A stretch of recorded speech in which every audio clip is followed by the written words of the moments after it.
And how was the interview experience in general? Like, do you have any tips on doing well in interviews? How many interviews to try to schedule? Like, I know the last person I talked to mentioned that he had like I think it was like 40 interviews lined up or something. He thought that was like way too many. He would have, you know, cut Yeah. back a lot if, or he would have applied to even less programs if he'd known he'd gotten so many interview invites back. So how many would you recommend applying to? How many maybe interviews do you recommend having set up? And any tips on doing well in interviews? Yeah, I would say depending on the specialty you're going for, and the numbers that are out there as far as matching based on like step one scores and all that. For IM, around 30, if you're not couples matching, is a good number. Mhm. The general rule of thumb is like however many programs you plan to apply to, if you're couples matching, at around 10 to give you a little bit more cushion. Mhm. I know like surgery programs, maybe like 40 is a good number just because it's more competitive and so on and so forth. I think ortho average applies to like 80 programs just because it's so competitive. So it depends on the specialty as far as like how many, but for IM, I'd say around 30 is a healthy number. I would aim for 10 interviews. And one strategy to do is if, let's say, you interview at a place or you get an invite at a place that's very low on your list, you're expecting a lot more, but it's still early in the season, you could schedule that one for like December or January, which is the end of the interview cycle. So if by that point you've already gotten 10 others that are much more, that you're much more interested in, then you could cancel that one that would have been the 11th that you're not as excited about. And then as far as like when it comes to actually interviewing, it's nice because once you have the interview invite, it's relatively relaxed. You know, you'll have dinner with the residents the night before. It really is casual, laid back. They're there to answer your questions and give their experiences about the residency program, and just really want to.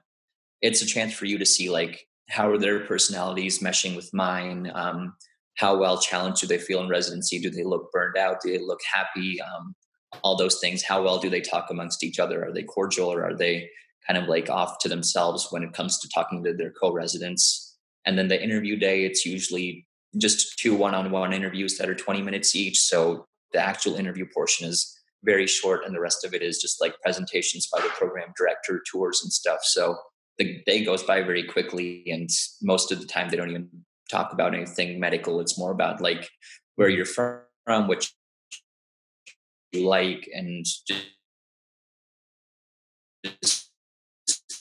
seeing if you're a good fit for the program. So it's not.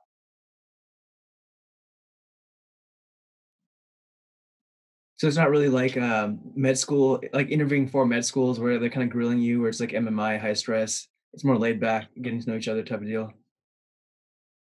Definitely, yeah. The playing field's much more evened out by now. Mhm. And then you'd recommend going to like the pre interview day dinners and kind of getting to know the residents and things like that, or I'd say so.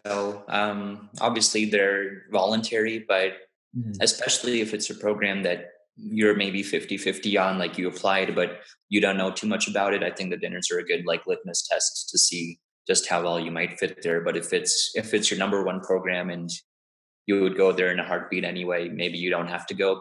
But even then, like sometimes programs that you think highly of like might not be as great in person versus on paper. Mhm. So interview dinners are always a good way to just see if you'd be a good fit at the program. Yeah. And so after you submitted URAS, did you end up contacting programs that you were like really interested in, like expressing your desire to go there, doing anything like that, or did you just kind of wait for a reply?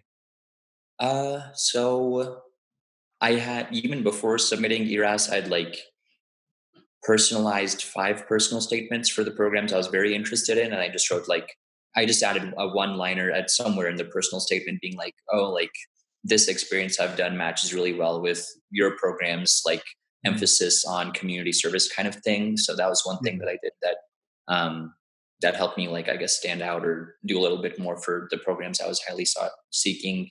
But after submitting ERAS, I didn't send any letter of interest emails unless my fiance had gotten an interview invite, and then I sent one because of that reason. Mhm. Okay.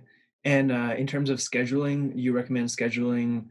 Um, I think it seems like most people try to like schedule either based on like geography, like kind of batch them all together, or then like some, if I guess if it's important, you'd schedule it earlier on. Any tips on scheduling interviews, or and also the interview cycle starts Octoberish, or when? Mhm.